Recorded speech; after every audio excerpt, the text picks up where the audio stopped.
Turma, essa é a última aula do curso de parafuso de movimentação. Legal demais. Olha só, nessa aula a gente finaliza o estudo dos critérios de dimensionamento de parafuso de transmissão de potência. Porque com essa aula a gente termina o último dos critérios, que é o critério de flambagem do parafuso de potência. Olha só, em algumas matérias anteriores a elementos de máquinas, vocês provavelmente já devem ter estudado o fenômeno de falha por flambagem. Esse fenômeno é um fenômeno de falha muito interessante porque ele está relacionado à compressão axial. Nessa foto, vocês veem uma máquina de teste de flambagem de colunas esbeltas. Quando essa coluna sofrer a ação de uma força de compressão axial, ela vai se deformar dependendo do seu material e da forma com a qual ela for restrita. Essa figura que eu estou te mostrando, extraída do livro do Collins, mostra alguns modelos de deformação de colunas esbeltas em função das diferentes restrições das suas extremidades. Agora, observem, por favor, que esse é um fenômeno de falha relacionado à presença de uma força de compressão axial.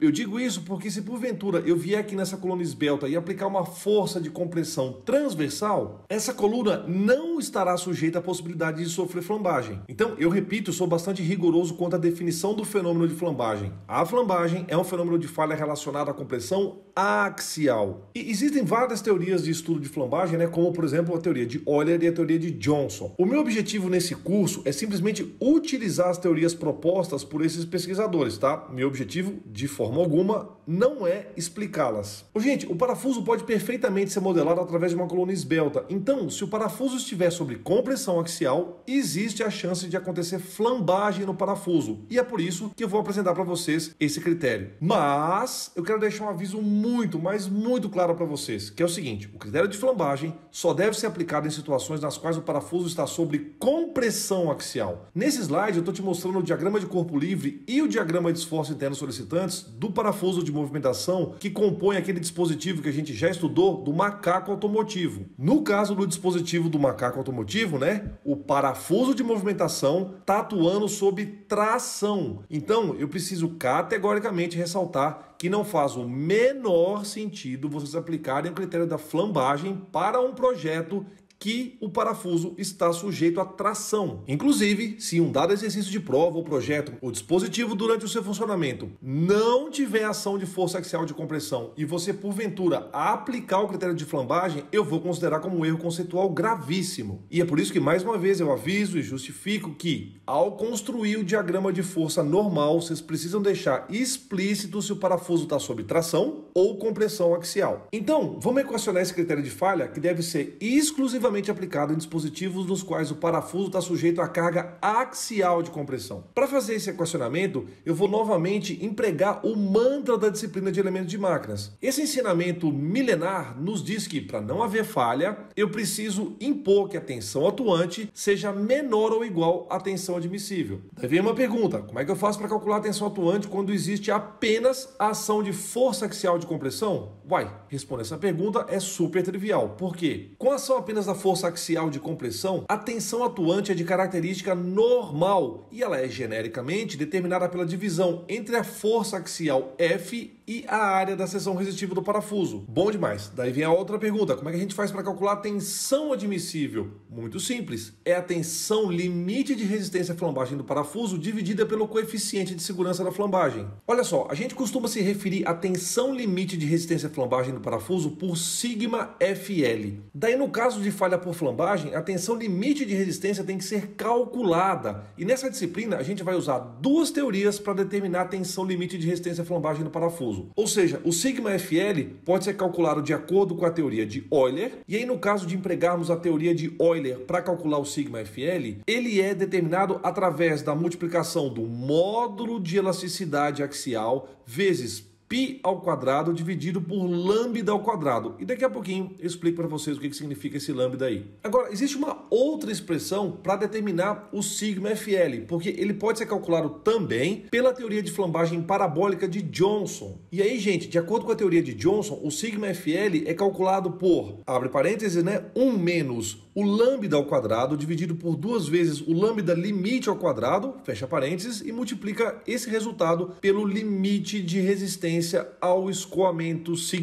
Então, esse é o panorama do critério de flambagem. Eu creio que vocês devem ter observado que a gente tem um algoritmo para calcular o σFL. E eu preciso te explicar quando você vai utilizar a teoria de Euler para calcular o σFL e quando você vai utilizar a teoria de Johnson para fazer o cálculo do σFL. Eu peço a gentileza de vocês observarem, por favor, que tem um ou nesse algoritmo. Ou seja, ou você vai utilizar a formulação de Euler ou você vai utilizar a formulação de Johnson. Então, para balizar essa decisão de quando usar Euler ou quando usar a formulação de Johnson, eu preciso te mostrar os modelos de restrição de extremidades de colunas esbeltas. E aí, gente, nos enunciados dos exercícios, eu vou sempre explicitar qual é o tipo de restrição que vocês têm que utilizar para modelar o parafuso de movimentação. Agora, no caso de ser um projeto, você precisa estimar qual modelo melhor se adapta às restrições físicas do seu projeto. Joia! Então, para cada tipo de restrição, a gente tem um comprimento equivalente especificado na parte inferior dos croquis. Observem, por favor, que nós temos 4 opções para modelar o comportamento de colunas esbeltas. São eles a coluna pinada, a coluna engastada e pinada e a coluna engastada e guiada. O comprimento equivalente dos modelos,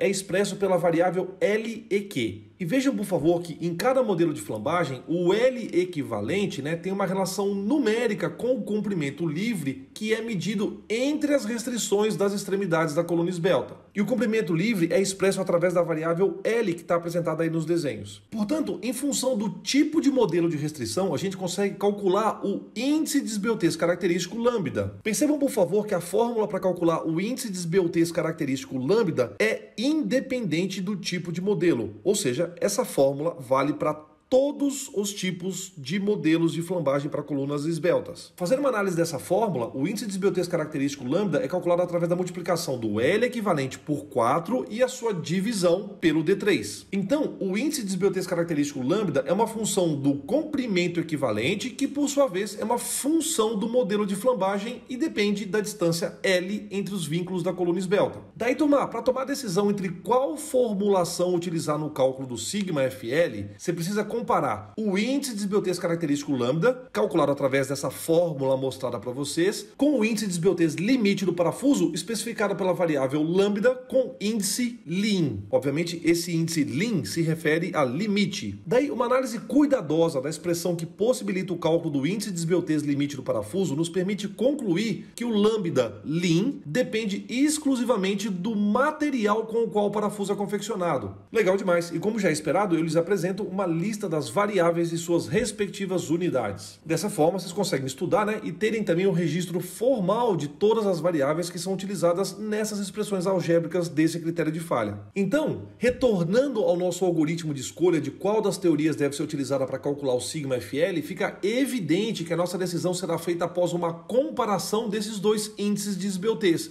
o índice de esbeltez característico com o índice de esbeltez limite. Daí, se o índice de esbeltez característico lambda for maior ou igual ao índice de esbeltez limite do parafuso lambda Lean, a gente usa a teoria de Euler para calcular o σFL. Agora, caso o índice de esbeltez característico lambda for menor do que o índice de esbeltez limite do parafuso, expresso pela variável lambda Lean, a gente vai utilizar a teoria de Johnson para calcular o σFL. Vocês sabem que eu gosto muito de utilizar analogias, Então é como se fosse um algoritmo para você calcular o valor devido do seu imposto de renda. Funcionaria da seguinte maneira: você calcularia o valor limite da renda, daí você calcularia quanto foi a sua renda característica naquele ano, daí se sua renda característica for maior ou igual à renda limite, a fórmula para você calcular o imposto seria, por exemplo, a fórmula de Euler. Agora, caso a sua renda característica seja menor do que a renda limite, daí a fórmula para você calcular o imposto devido seria a fórmula de Johnson. Ou seja, ao analisar esse gráfico que está apresentado para vocês aqui na direita do slide, vocês conseguem perceber que provavelmente a formulação de Johnson se aplica mais em vigas esbeltas que sejam de comprimento médio ou curto,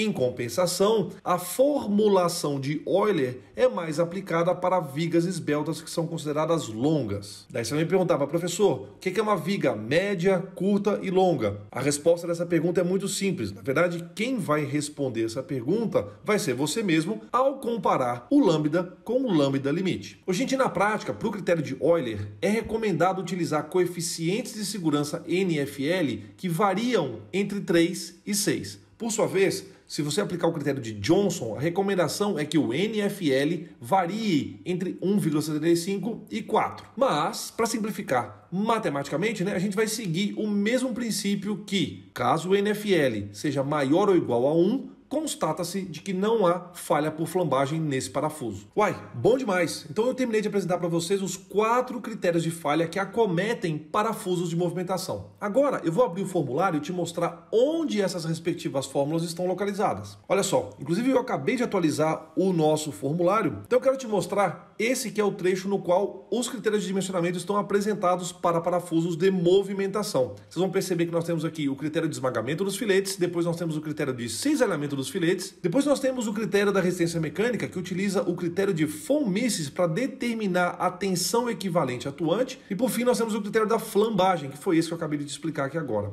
Bom demais! Aqui, normalmente antes de encerrar o assunto, eu apresento para vocês o meu resumo daquilo que foi tratado durante as aulas. Então, de forma condensada, o conteúdo abordado em tópicos foi introdução, principais componentes, os princípios de funcionamento e os critérios de dimensionamento. Eu sempre recomendo que vocês façam o próprio resumo de vocês, e torço para que o meu resumo seja útil para vocês. E aí, mesmo que eu já tenha mostrado no início das aulas de parafusos de movimentação, eu faço questão de mostrar novamente em quais capítulos dos livros de referência do nosso curso esse assunto é tratado. E aí, sempre que eu posso, eu faço também questão de ressaltar a qualidade enorme que esses livros têm. Então, se você tivesse que optar entre assistir às aulas aqui do canal AFD e você ler algum desses livros, eu imploraria para que vocês lessem os livros. Desculpa se eu sou repetitivo, mas esses livros são excepcionais, de uma qualidade ímpar. Eles são muito bem feitos, muito bem produzidos e a qualidade visual, turma, é incrível, porque eles são livros de referência global. Então, agora você já tem condição de fazer todos os exercícios da lista. E olha lá que tem vários exercícios, tá legal? Todos com respostas parciais prontas para te ajudar. E, obviamente,